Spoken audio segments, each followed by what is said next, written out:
मुख्यमंत्री जी, मैं आभार व्यक्त करना चाहूंगी कि आपने जवाब में लिखा कि हाँ, दर बढ़ता जा रहा है। आप खुद इस बात को मानते हैं कि उत्तर प्रदेश में महिलाओं का उत्पीड़न हो या बच्चों का उत्पीड़न हो, उसमें आज उत्तर प्रदेश टॉप के नंबर पे है पूरे इंडिया में। कल विधानसभा में जब एक प्रश्न एक महिला जनप्रतिनिधि के द्वारा स्वास्थ्य मंत्री जी से किया गया, तो उनके द्वारा नंगा जैसा शब्द का प्रयोग करना ये दर्शाता है कि आपकी महिलाओं की तरफ क्या सोच है और आपकी सरकार कितनी संवेदनशील है महिलाओं को लेकर। आपको शायद अपने अधिकारियों पे भरोसा भी नहीं है कि एसपी बलिया होने के बावजूद भी बाहर से एक टीम भेजी गई और वहां पे जांच की। महिला संबंधी अपराध से जुड़े हुए ज्यादातर मामलों में समाजवादी पार्टी से डायरेक्ट या इनडायरेक्ट जुड़े हुए लोग उसमें इन्वॉल्व पाए जाते हैं। वो उस पीढ़ी का प्रतिनिधित्व करते हैं जिस पीढ़ी ने कहा था, जिसने कहा था कि लड़के हैं गलती कर देते हैं। ये महिला सुरक्षा की बात क्या करेंगे? डॉक्टर रागिनी। महोदय, मैं आपका आभार व्यक्त करना चाहूंगी कि आपने प्रश्न पूछने का अवसर दिया। मेरा प्रश्न मुख्यमंत्री जी से था कि उत्तर प्रदेश में आए दिन महिलाओं और बच्चों का यौन शोषण बढ़ता जा रहा है, उसके दर को रोकने के लिए और उनकी मदद करने के लिए सरकार ने क्या कोई योजना बनाई है?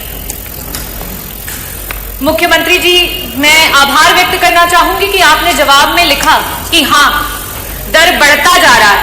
आप खुद इस बात को मानते हैं कि उत्तर प्रदेश में महिलाओं का उत्पीड़न हो या बच्चों का उत्पीड़न हो, उसमें आज उत्तर प्रदेश टॉप के नंबर पे है पूरे इंडिया में, सबसे पहले नंबर पे। मैं और हमारे सारे सभी सदस्य जब जब सदन में विभिन्न विभागों के सवाल उठाते हैं, मुद्दों को उठाते हैं, तो बार बार यही कहा जाता है कि अरे आपने क्या किया, आपने क्या किया, आपने क्या किया। अध्यक्ष जी, जब हमारी सरकारें रही तो अगर इस तरीके की वारदातें हुई तो उस पे लोगों ने आक्रोश जाहिर किया, लोगों ने धरना किया और उसकी अनुमति मिली, लोकतंत्र जीवित रहा। आज ये स्थिति हो चुकी है कि आप स्वयं इस बात पे हामी भर रहे हैं कि एनसीआरबी के आंकड़े बढ़ते चले जा रहे हैं, लेकिन लोगों की आवाजों को बंद कर दिया जा रहा है। कल विधानसभा में जब एक प्रश्न एक महिला जनप्रतिनिधि के द्वारा स्वास्थ्य मंत्री जी से किया गया, तो उनके द्वारा नंगा जैसा शब्द का प्रयोग करना ये दर्शाता है कि आपकी महिलाओं की तरफ क्या सोच है और आपकी सरकार कितनी संवेदनशील है महिलाओं को लेकर के। अध्यक्ष जी, हम समाजवादी हैं, हम संविधानवादी हैं। आपकी झूठ को तेज आवाज में बोलने पे हम डरने वाले नहीं हैं, हम आंदोलन करेंगे। मेरा प्रश्न मुख्यमंत्री जी से सीधा है कि 2017 से लेकर के 2023 तक कुल ऐसे कितने यौन शोषण के महिलाओं के लिए और साथ ही साथ prevention of child from sexual offence के तहत कुल कितने केसेस दर्ज किए गए और उन लोगों को सरकार के द्वारा किस प्रकार की योजनाओं के तहत मदद की गई? क्या कोई काउंसलिंग सेशंस ऑर्गेनाइज किए गए उनकी मदद के लिए? क्या उन्हें बेहतर शिक्षा और चिकित्सा प्रोवाइड की गई? क्या उसकी सरकार ने जिम्मेदारी ली? क्या कोई स्किल डेवलपमेंट प्रोग्राम्स या फिर एडवांस हायर स्टडीज के माध्यम से उन्हें मदद की गई कि वो अपना भूतकाल जो इतना सदमे वाला है उसे भूल करके एक बेहतर भविष्य की तरफ सोच सके? मेरा दूसरा प्रश्न आपसे यह है कि अभी हाल फिलहाल में बलिया की न्यूज सभी सदस्यगण यहां है वो जानते हैं कि आज बॉर्डर्स कहीं से भी सुरक्षित नहीं है और साथ ही साथ आपको शायद अपने अधिकारियों पे भरोसा भी नहीं है कि एसपी बलिया होने के बावजूद भी बाहर से एक टीम भेजी गई और वहां पे जांच कराई गई। इन बातों के मद्देनजर मैं ये पूछना चाहती हूं कि ये अपने आप में दर्शाता है कि ह्यूमन ट्रैफिकिंग आए दिन बढ़ती चली जा रही है। तो 2017 से लेकर के 2027 के बीच में टोटल महिलाओं और बच्चों को लेकर के कितने केस हैं, मुकदमे हैं लापता गुमशुदगी के जो दर्ज हुए और उनमें से कितने लोग आज भी गुमशुदा हैं आपके 8 साल के टेन्योर की सरकार में जिनको आप नहीं ढूंढ पाए हैं? कृपया इसका जवाब दें। धन्यवाद। माननीय मुख्यमंत्री जी। अध्यक्ष जी, माननीय सदस्य ने एक बहुत महत्वपूर्ण मुद्दे की ओर सदन का ध्यान आकर्षित किया है और वास्तविक तथ्य इस माननीय सदन के समक्ष आने चाहिए। महिला और बाल सुरक्षा और खासतौर पर सेक्सुअल हैरेसमेंट से जुड़े हुए जो मुद्दे होते हैं वह केवल बाहर से ही नहीं होते हैं। इसके दोनों तरीके हैं, घर के अंदर भी और घर के बाहर भी। और इसलिए दोनों मुद्दों को ध्यान में रख करके सरकार ने इस दिशा में जो ठोस कदम उठाए हैं वह इस सदन के सभी माननीय सदस्यों के संज्ञान में बहुत आवश्यक है।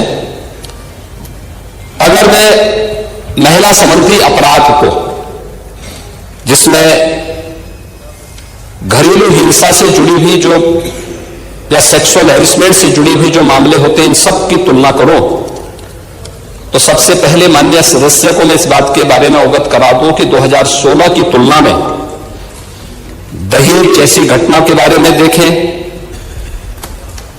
तो 2016 की तुलना में 2016 में कुल घटनाएं घटित हुई थी, उनकी तुलना में 23-24 के बीच में लगभग 17.5% की कमी घटनाओं में आई है। बलात्कार की घटनाओं में 2016 की तुलना में अगर 23-24 में हम उसकी तुलना करें, इसमें 25.30% की कमी दिखाई गई है।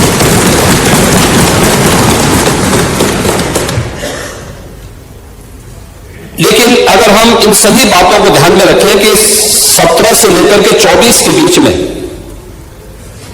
महिला और जो नाबालिग बच्चे हैं उनके खिलाफ यौन उत्पीड़न से जुड़े हुए जो मामले हैं, उनमें से प्रदेश सरकार ने अपने प्रोसिक्यूशन विंग को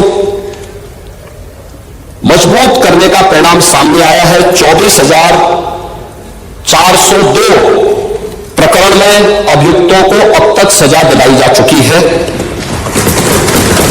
17 से लेकर 24 के बीच में पास्को अधिनियम के अंतर्गत 9,875 अभियोगों में सजा दिलाई गई है।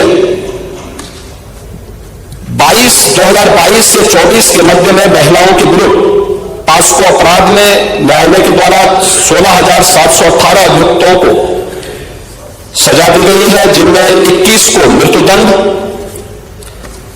1713 को आजीवन कारावास, 4,653 को 10 वर्ष या उससे अधिक के कारावास और 10,331 को 10 वर्ष से कम के कारावास की सजा भी दी गई है। और मुझे बताते हुए दुख है कि एंटी रोमियो शिकायत का जब हमने गठन किया था, सबसे पहले समाजवादी पार्टी ने इसका विरोध किया था, उसने विरोध किया था। और मुझे बोलने में भी कोई संकोच नहीं है कि महिला संबंधी अपराध से जुड़े हुए ज्यादातर मामलों में समाजवादी पार्टी से डायरेक्ट या इनडायरेक्ट जुड़े हुए लोग उसमें इन्वॉल्व पाए जाते हैं। और यही नहीं, महिला संबंधी अपराध में ये उस पीढ़ी का प्रतिनिधित्व करते हैं जिस पीढ़ी ने जिसने कहा था कि लड़के हैं गलती कर देते हैं। ये महिला सुरक्षा की बात क्या करेंगे? ये महिला सुरक्षा के लिए तो समाजवादी स्वयं ही एक गंभीर खतरा है। और इसीलिए महिला सुरक्षा के बारे में प्रदेश सरकार पूरी तरह सचेत है, सक्रिय है। हर बेटी को भी, हर व्यापारी को भी